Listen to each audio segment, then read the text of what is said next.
he was on Mueller's team and he got kicked off. But we're given to understand that Strzok, there's documents that say Strzok said, well, there's really nothing there to pursue, you know? Right. So why did it take Mueller so long to figure out there was nothing there to pursue? Well, this is a complete and utter proof that the federal government of the United States is completely corrupt and beyond redemption. All of this goes straight to the top. All of it goes right up to Obama and his program, his plan to fundamentally change the United States of America. Mm-hmm. And Donald Trump ran against that, and he knew it. Donald Trump won. So in his mind, and all these people decided that they were going to stop it. And they did everything in their power and their might as the highest level ranking members of the state to do whatever damage they could do to Trump. And miraculously, he prevailed. Nothing was done on his behalf with the Russians, not one time. If it had been, they would have found it. You know, you bring up that point, and so here's Brian Williams from NBC News, and he's talking to Jay Sekulow, the president's attorney, and he's asking him about this. Derek, please. Thank you. Been joined by Jay Sekulow, who is on the president's legal team. Counselor, thank you very much for joining us. Sure. My first question, I'm afraid, is going to verge on plain English. Where did the Attorney General get off with that characterization this morning, including 4 mentions that there was no collusion? What document was he reading compared to the one we're left with? Well, page 2 of the document says the investigation did not establish that members of the Trump campaign coordinated with the Russian government in its election interference activities. So it's right from the document itself. Have you read part 1? I have read part 1 and part 2. You find good news in here for the president and the administration? The investigation did not, page 181, the investigation did not establish that the contacts described in volume 1, that's the Russian contacts, amounted to an agreement to commit any violation of federal criminal law, including foreign influence and campaign finance laws. Yeah, I think it's a very good win. So, yeah, the left is not going to let this go. Nadler wants the unredacted document. I've got the Mueller PDF. Have you downloaded it yet? No. I've got it. I was looking at it, and actually so little of it is redacted. And when you look at what's redacted, I was going to bring up a couple instances of it here, but we're out of time. It's personal information. It's names. And in some cases, it's sources. It's who in the Russian group told us about this, what was going on.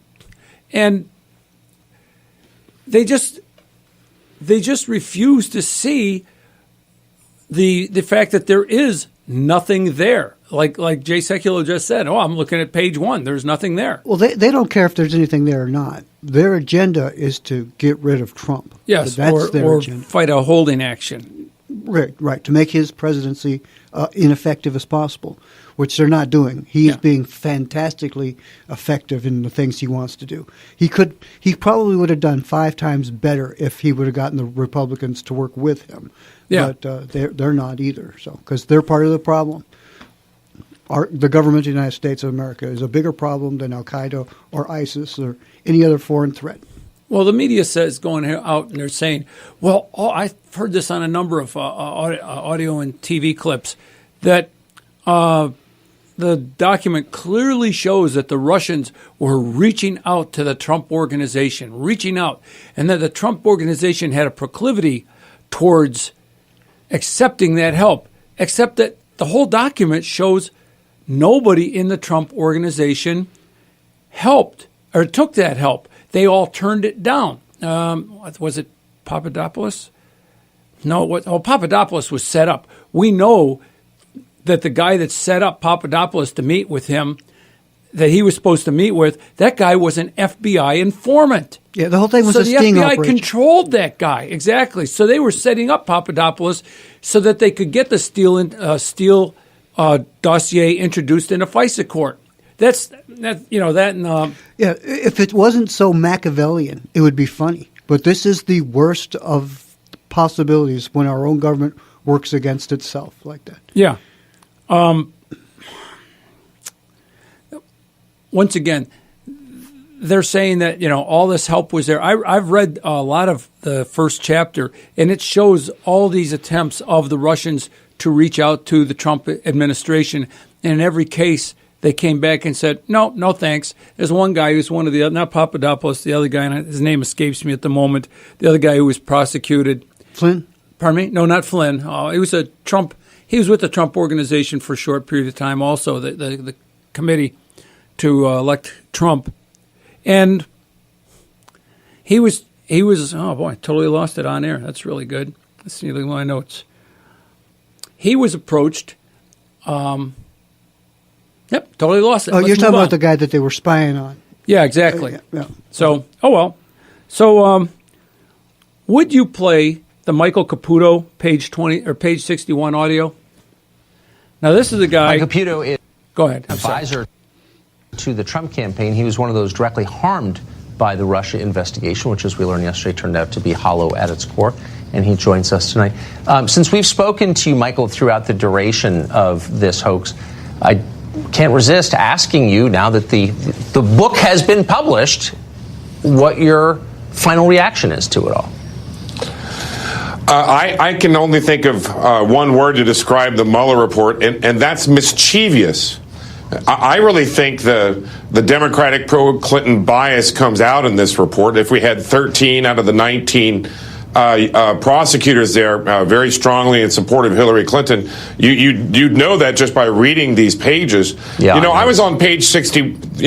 I was on page 61 of this report where they recounted a Russian named Henry Greenberg giving me a call and offering me dirt on Hillary Clinton. They went through this whole escapade and said it had nothing to do with Russian interference. But nowhere in that one page of the report did they mention that Henry Greenberg had been an FBI informant for 17 years. They somehow missed that fact in that report. And other things were hinky about the page on me. And I got to believe, as somebody who's kind of marginal in this investigation, can you imagine the mischief they were up to with some of the star players? Wait, if you could just rewind, how could they not mention that? If he was on the payroll of... Yeah, so there you go. I mean, it's not mentioned in the Mueller report what their sources were and how incredible their sources were. The Steele dossier is not shown to be discredited, although we know it was discredited. It's just mentioned. It's a neutral object. Now, I'm wondering how much information, I didn't see it so far in Section 2, but the stuff that backs up the Mueller report, how they got to where they are, how much opening does that leave us to come back at the swamp? I think a lot.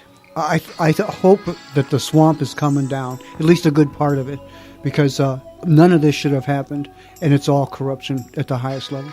Okay. Well, thanks for joining me, Gary. The rest of you who are listening in and calling in, thanks for joining us. Derek, thanks for the great production work. And this has been the Drift Radio Show. Your host, Ed Bonderenka. Gary will be back next week. It'll be a much better show. So join us then. Stop beating yourself up.